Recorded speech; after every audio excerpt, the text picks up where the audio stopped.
reportaje de la investigación.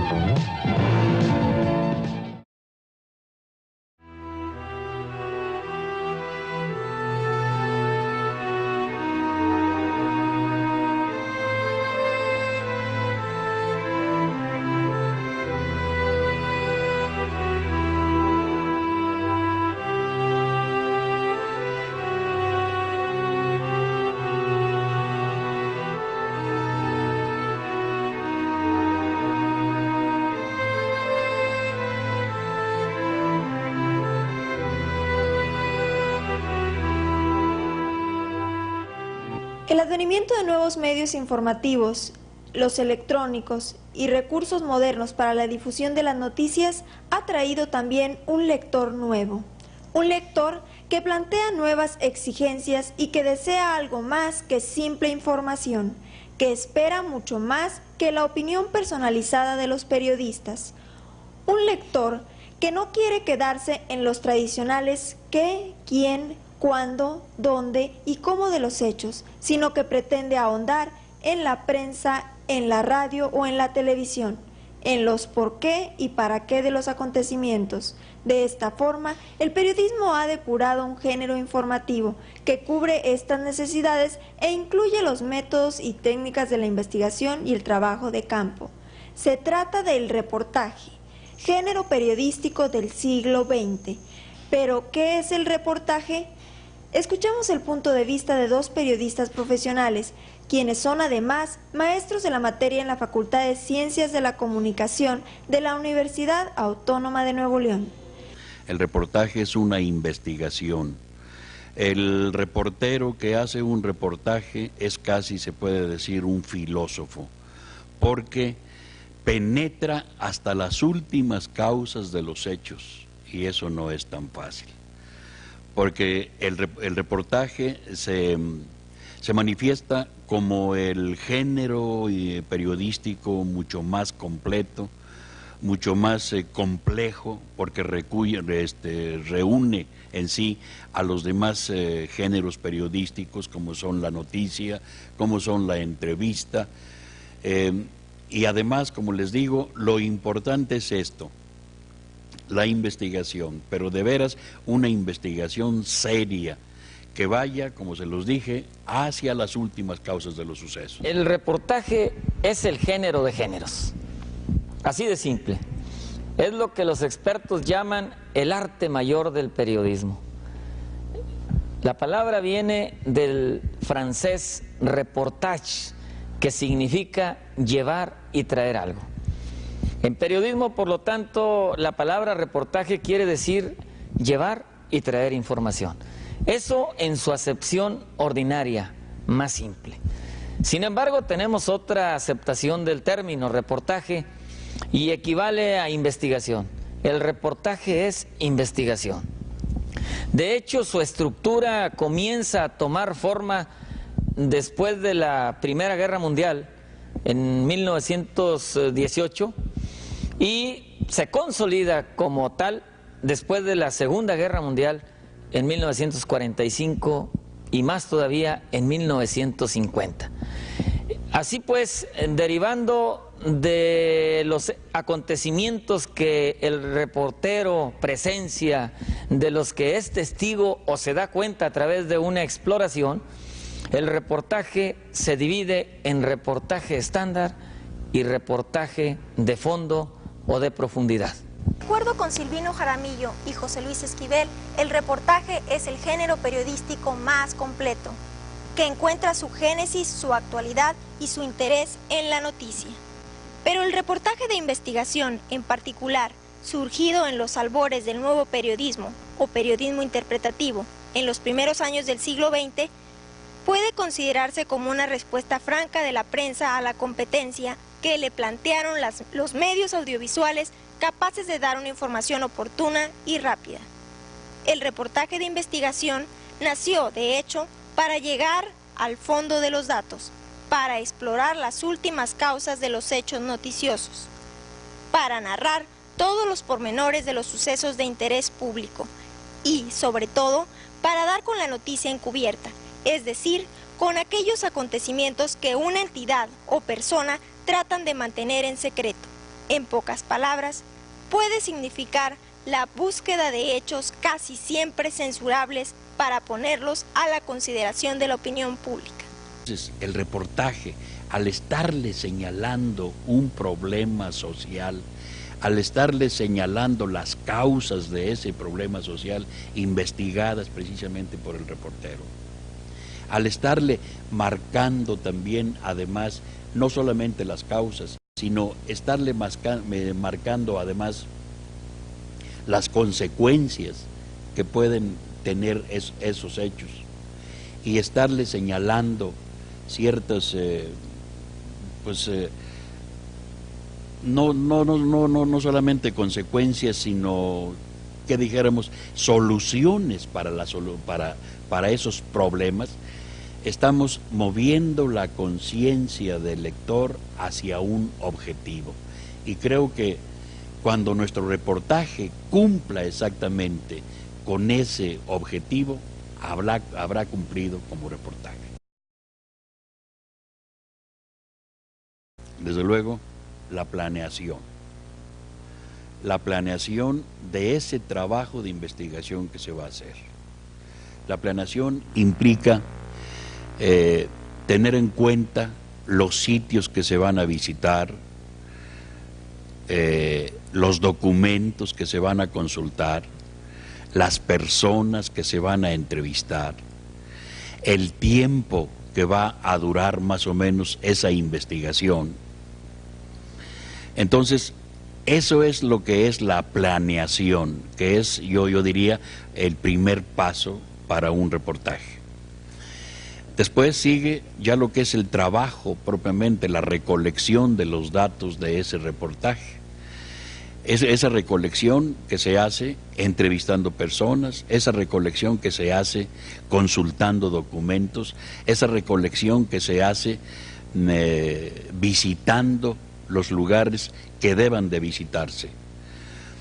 Después de eso viene la ordenación de los datos. La ordenación, el orden que se les va a dar a esos datos de acuerdo a su importancia. Este reportaje se planea como todos los géneros periodísticos. Desde la noticia se catalogan los datos de acuerdo a su importancia y se empiezan a lanzar por delante los más importantes.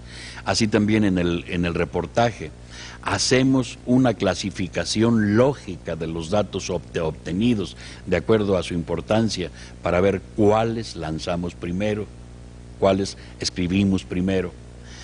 Después viene el trabajo de redacción. El trabajo de redacción es muy importante porque a través de ese trabajo de redacción le vamos a dar a nuestro lector un interés muy especial para que nos continúe leyendo. Puede ser muy interesante el tema de nuestro reportaje, pero si no le damos una presentación adecuada a través de la redacción, nuestro reportaje va a desmerecer mucho. El lector inmediatamente va a encontrar la página, ve aquello que es demasiado extenso y va a dar la vuelta. ¿Por qué? Quizá porque no lo supimos atrapar a través de nuestra redacción. Entonces es muy importante ese trabajo de redacción. Pues creo que esos son los pasos, en realidad, a seguir. El reportaje estándar es aquel que explora superficialmente los hechos noticiosos. Es decir, viene a equivaler a lo que a simple vista mira o atiende el observador, el periodista en este caso. En tanto que el reportaje estándar va a ver aquello que todos ven. El reportaje de investigación se mete a fondo de los acontecimientos. Entonces es cuando el reportero se pierde en los sucesos y va a ver más allá de lo que el ojo común y corriente ve.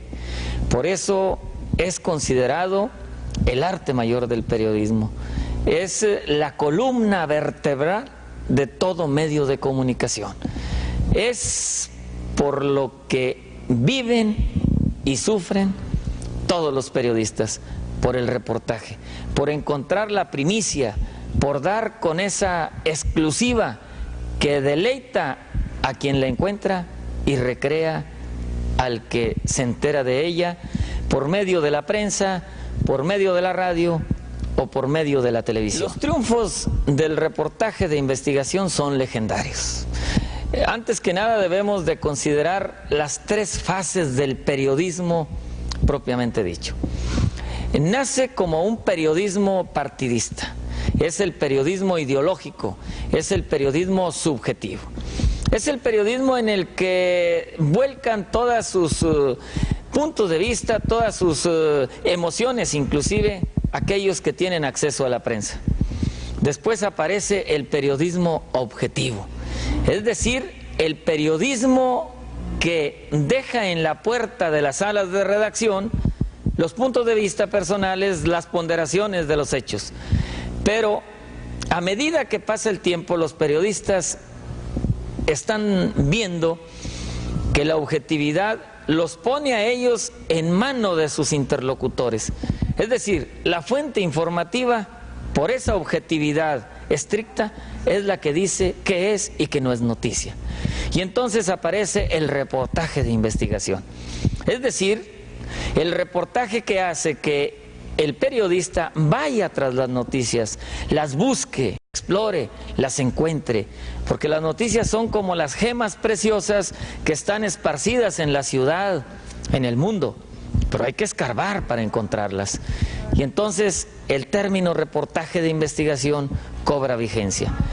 Pero el reportaje de investigación como tal es nuevo relativamente si tomamos en cuenta que cobró auge cuando dos periodistas de Washington desenterraron ciertos hechos perjudiciales para el presidente Richard Nixon. Fue el famoso caso del Watergate, que además de los hechos en sí mismos, por la labor laboriosa y exhaustiva de los periodistas, desencadenaron en la renuncia del presidente de la nación más poderosa de la tierra. El reportaje de investigación, por lo tanto, pone al descubierto aquellos hechos, aquellos datos que una empresa, una entidad o una persona se resiste a dar a conocer. Es ahí donde la labor callada y a veces simulada del periodista da con esos acontecimientos para ponerlos a la atención de la opinión pública y que ella, la opinión pública, sea la que tome las determinaciones. En los Estados Unidos es quizá donde el reportaje de investigación se ha anotado más triunfos, pues la sociedad norteamericana ha obligado inclusive a la televisión a jugar un papel determinante, cubriendo muchos eventos en todo el país para llevarlos a millones de hogares con todo lujo de detalles. Y es precisamente en los Estados Unidos donde encuentra su primera expresión, pues los antecedentes del reportaje de investigación, como lo subraya un representante del periodismo norteamericano, tienen que ver con la libertad de prensa. Esa libertad fue incluida en la Carta de Derechos dentro de la primera enmienda a la Constitución. Y esta es la parte interesante. Esos periódicos que los autores de la Constitución quisieron proteger eran a base sumamente tendenciosos e irresponsables. La cuestión era determinar qué sería peor para la nueva nación, si el que los periódicos optaran por ser irresponsables o la censura y el dominio de los periódicos por el gobierno. Dejemos que los directores publiquen lo que quieran, decidieron los padres fundadores. Es la única manera como se podría vigilar a los gobiernos e instituciones prepotentes y a los intereses económicos. Con el tiempo, por supuesto, los grandes diarios metropolitanos y las revistas nacionales propiciaron la creación de reporteros cuyas investigaciones tuvieron impacto tanto nacional como local. Posiblemente fueron los antecesores más específicos de los reporteros investigadores. Se dieron a principios de este siglo, se les llamó enlodadores y en efecto removían el lodo para poner en evidencia las condiciones intolerables de la política y la sociedad. Al exponer males sociales como las condiciones inhumanas de los trabajadores, beneficiaron a millones. Los reportajes de investigación a principios de este siglo llevaron a la aprobación de la Ley de Alimentos y Medicamentos Puros, cuando reformistas y escritores como Upton Sinclair denunciaron instalaciones de envasado insalubres y carnes llenas de desperdicios y suciedad. El reportaje de Ida Tarbell sobre la Standard Oil Company llevó a su desmembramiento en un grupo de empresas más pequeñas. Estos reportajes fueron llamados rastrilladores de estiércol, y el nombre prevalece entre algunos periodistas de hoy en día. Estos reportajes de investigación toma mucho tiempo realizarlos y a veces conducen a demandas legales, presiones políticas, amenazas y pérdida de publicidad.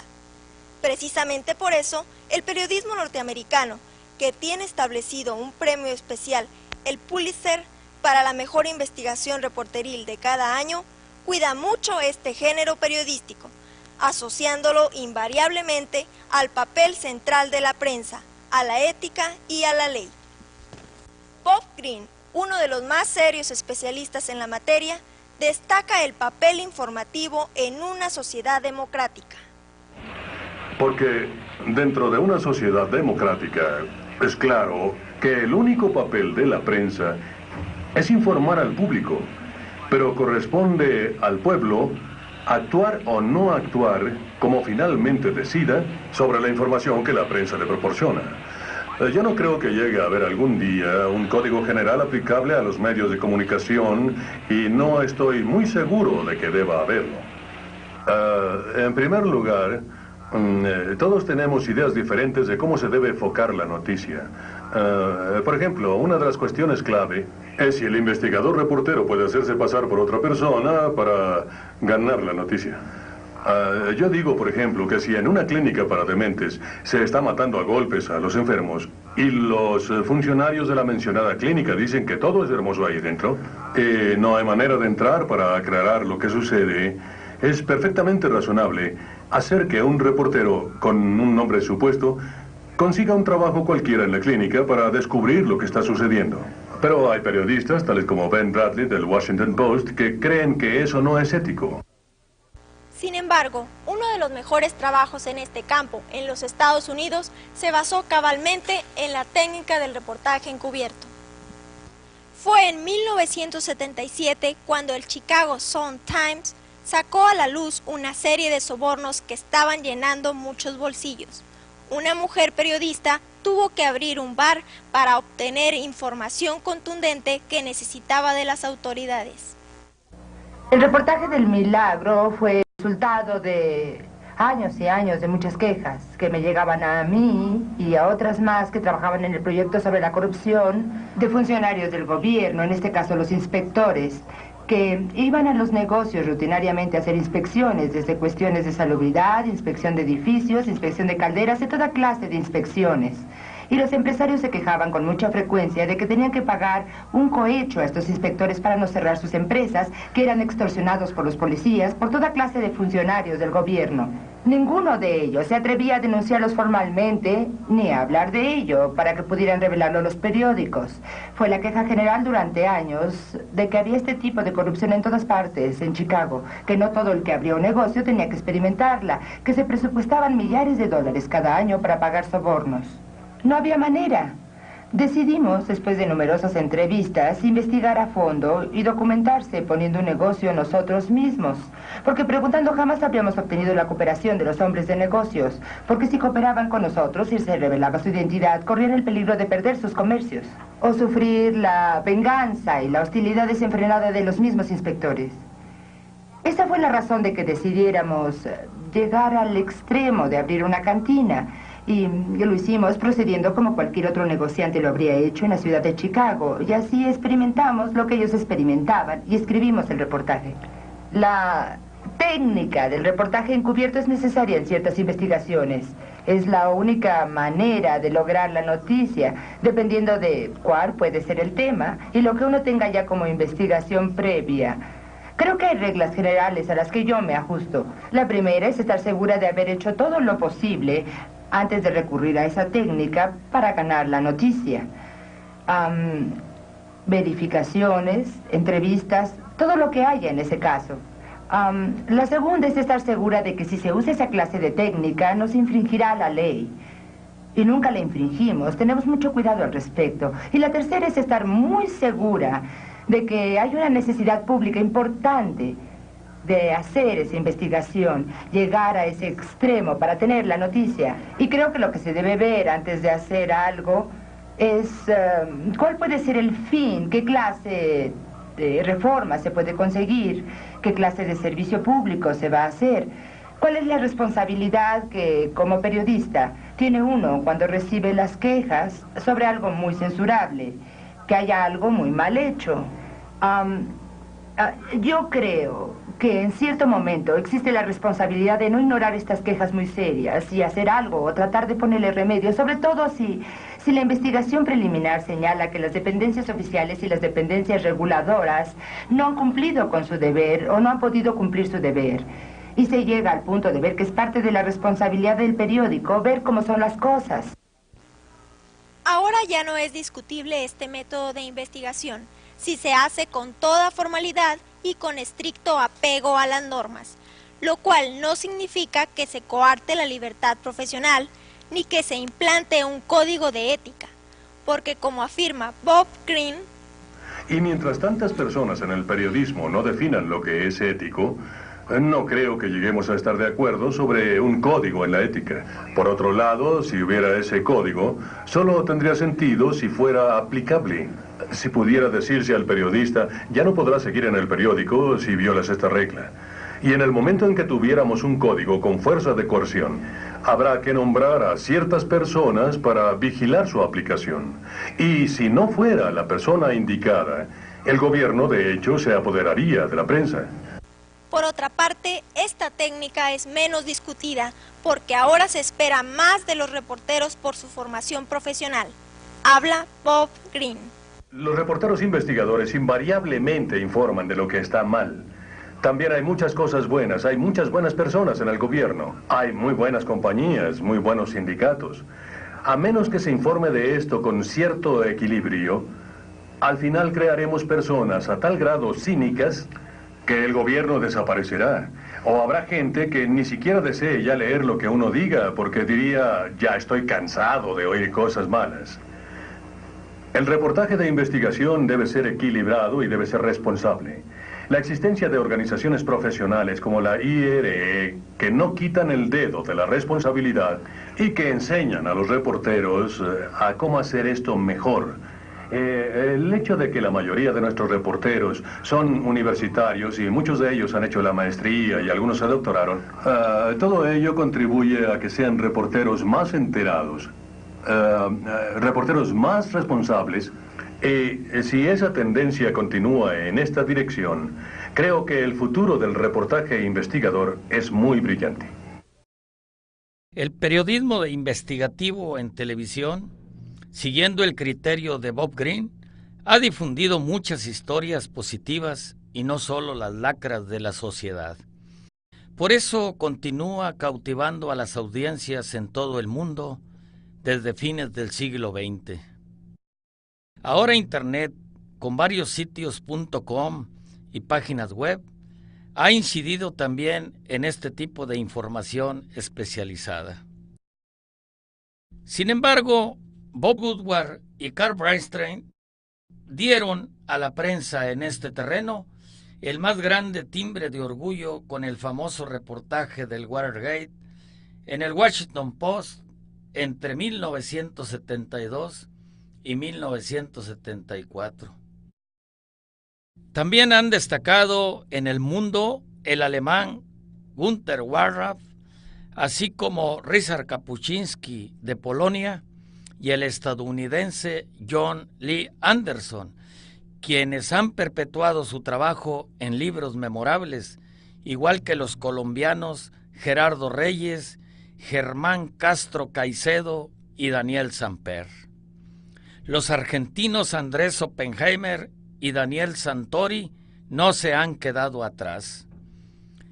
México cuenta con Julio Scherer García, Jesús Blancornelas, Genaro Villamil, Miguel Vadillo y 3 valientes mujeres, Lidia Cacho, Anabel Hernández y San Juana Martínez. Ellos han escuchado la arenga de Gabriel García Márquez. Salgan a las calles y busquen las historias de los Menem, los Collor de Mello y los Fujimori. Es decir, de los gobernantes señalados como corruptos y de los hombres del poder que desean mantener ocultos muchos informes que reclama la opinión pública. Hoy, sin embargo, hay voces como las de Paul Steiger, exdirector de The Wall Street Journal, e Ignacio Ramonet, del francés Le Monde Diplomatique, que exigen aprovechar las nuevas tecnologías y que gritan: salvemos el periodismo de investigación, porque los grandes medios informativos no quieren apoyar los reportajes de denuncia. Hay que cerrar filas y formar equipos a través de las redes sociales. Tal es el compromiso y misión de los nuevos profesionales de la noticia: dignificar y salvar el periodismo de investigación, tan útil y tan beneficioso en una sociedad crítica y bien informada.